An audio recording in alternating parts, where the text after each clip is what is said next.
Hello everyone. Today I'm going to explain the solution of tutorial sheet 3rd. This tute sheet is based on alternating series and the convergence of alternating series, its absolute convergence and conditional convergence. Now just see the question number 1. In question number 1, you have to test which of the following alternating series converge and diverge and give reason for your answer. Now just see the question number 1. In here we are having a series of the form minus 1 to the power n plus 1 upon n square. So this is an alternating series. When you put n to be 1, you will have this is 1, then minus 1 by 4, then plus 1 by 9 and so on. So we are having a series with alternate signs. An is 1 over n square. We have to apply alternating series test. If all the three conditions of alternating series test are satisfied, then we will say our series is convergent, otherwise not. So what are these three conditions? The first condition of alternating series test is the term should be positive, secondly decreasing, and the third is the nth term is going to 0 as n goes to infinity. So we are having an as 1 over n square, clearly it is positive. Secondly, we know that n square is always less than n plus 1 whole square, and this is true for every n. So when you take its reciprocal, this inequality change. So this implies your sequence is decreasing. And the third condition, 1 over n square is 0 whenever n is going to infinity. Since all the three conditions of alternating series test are satisfied, so therefore this given series is convergent. Now check the behavior of the p part. Here you are having a series of the form minus 1 to the power n plus 1 upon n to the power 3 by 2. Again it is an alternating series, so we can apply alternating series test. For this we require to check the three conditions. First of all, what is an over here? It is 1 over n to the power 3 by 2. Clearly these are greater than 0 for every n, 1, 2, 3 and so on. Secondly, you can easily show that this sequence is decreasing.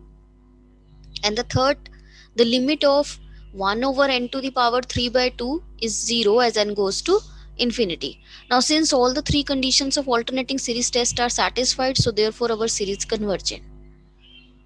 Same with example question number 3, C part. Here you are having a series of the form minus 1 to the power n plus 1 into n upon 10 whole to the power n. Now here your nth term is n upon 10 to the power n. Clearly this term is not going to 0 as n goes to infinity, because your numerator is very large than the denominator. Okay, so this term is not going to 0, however it is going to infinity. Now since it does not satisfying the third condition of alternating series test, so therefore this series is not convergent. Also we can say that its nth term is not going to 0, so by nth term divergent as this series is divergent. Now the D part, here we are having a series of the form minus 1 to the power n plus 1 into log n upon n. So here ans are ln n upon n. Clearly they are positive. When you find out its derivative, this derivative is always 0 for all n greater than e. So your sequence is decreasing. And the third condition, when you find out the limit of its nth term, you get this is 0. Since all the three conditions of alternating series test are satisfied, therefore this series is convergent. Same you can check with in question number 1e part. Here also the terms are positive, decreasing when you find its derivative, and its nth term is going to 0. Now since all the three conditions of alternating series test are satisfied, so again this series is convergent.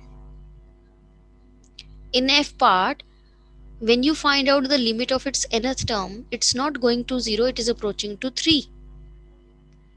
Right? When you take square root of n to be common in the numerator as well as in denominator, you will see it is converging to 3. It's not going to 0. Now whenever your nth term is not going to 0, by nth term divergent as the given series is divergent.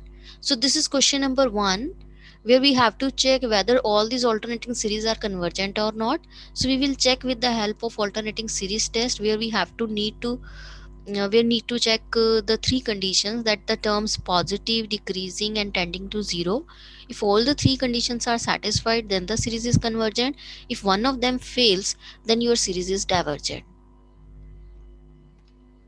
Now the question number 2, in this question we have to check which of the following series converge absolutely, which converge conditionally, and give reason for your answer. Now, what do you mean by absolute convergence? Whatever the series is given to you, you just take its mod. After taking mod, if the series converging, then you say your series converge absolutely. And what is the meaning of conditional convergence? If your series does not converge absolutely, means with mod your series is not convergent, but without mod if your series is convergent, then you say your series converging conditionally. Now how to check this? Whatever the series is given to you, you just take mod of it. Now just see what is this series. Now in this case, this is a GP series with common ratio less than 1. So by GP series test, this series is convergent. So we will say this series converge absolutely.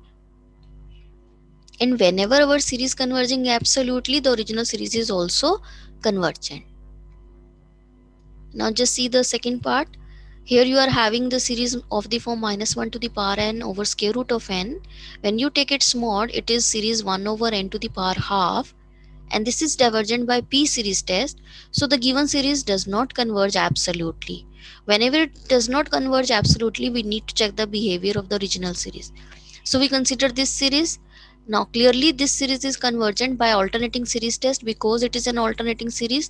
The terms are 1 over square root of n, which are positive, decreasing, and its nth term is going to 0. So it's satisfying all the three conditions of alternating series test.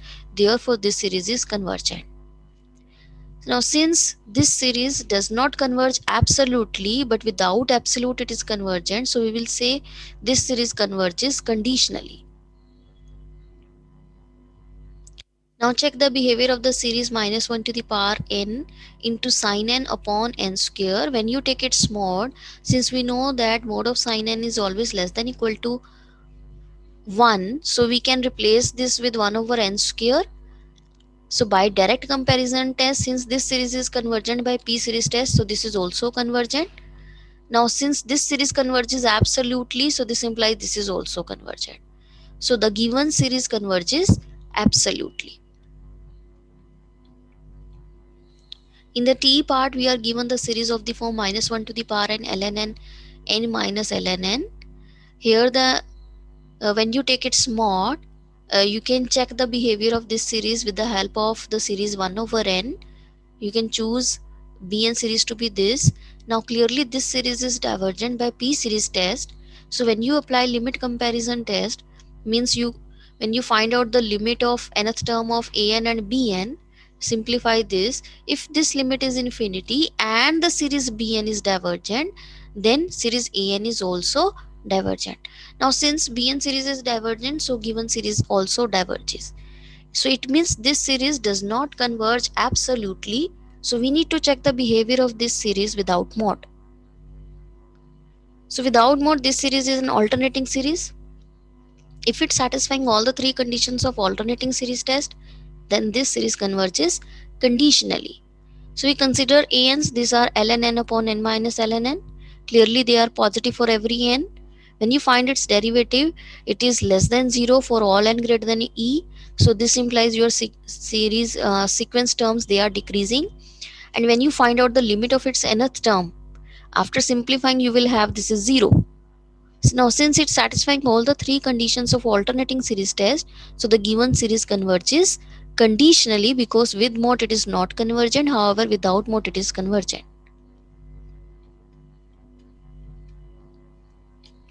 Now see the behavior of the series E part. Here you are having a series of the form minus 1 to the power n 2n factorial upon 2n n factorial n. When you consider its mod, this is the nth term. When you find out the limit of its nth term, this is approaching to infinity. Now since it is approaching to infinity, it's not going to 0. So by nth term divergent test, the given series is divergent. Since its nth term is not going to 0, so by using alternating series test, it does not satisfying all the three conditions of alternating series test. So therefore this given series is divergent. The same case in f, when you find out the limit of its nth term, it is half, it is not going to 0. So by nth term divergent test, the given series is divergent. Neither it converges absolutely nor conditionally.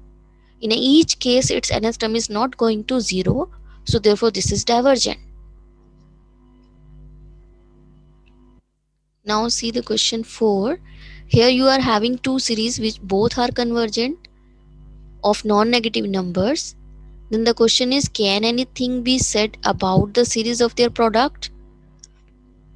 Now since these are series with convergent behavior and having non-negative numbers, right? So by definition of convergence, whenever you are having convergent series, its nth term is always going to 0. So we know that these nth term is going to 0. Now you apply the limit comparison test on this series. You can either divide by an series or divide by bn series because both are convergent. When you find out the limit of an by bn, we have this is 0. Now since it is 0, and we know that by limit comparison test, whenever this limit is 0 and the denominator series is convergent, then the numerator series is also convergent. So the series en into bn also converges. In question 5, you have to show that whenever the terms are positive and the series an converges, then the series an upon 1 minus an also converges. Now what is given to us? Given that this series is convergent with positive terms, so we can apply the limit comparison test by choosing this series to be as bn and this to be as an. Now since limit comparison test is applicable to positive term series, so we can take mod, right? Here an and mod of an, that will be cancelled out because ans are also positive. So mod of an is same as that an. And now since your series an is convergent, so therefore its nth term is always going to 0. So this term is going to 0. So when you find out the limit of n going to infinity, you will get this is 1. So by limit comparison test, whenever the limit of an and by bn is non-zero finite number, whatever the behavior of the denominator series, the numerator series also behaves alike. Now since series an is convergent, this is given to us, so therefore this series is also convergent. So it means this series converges absolutely. So whenever this series converges absolutely, the original series is also convergent. So this is also convergent.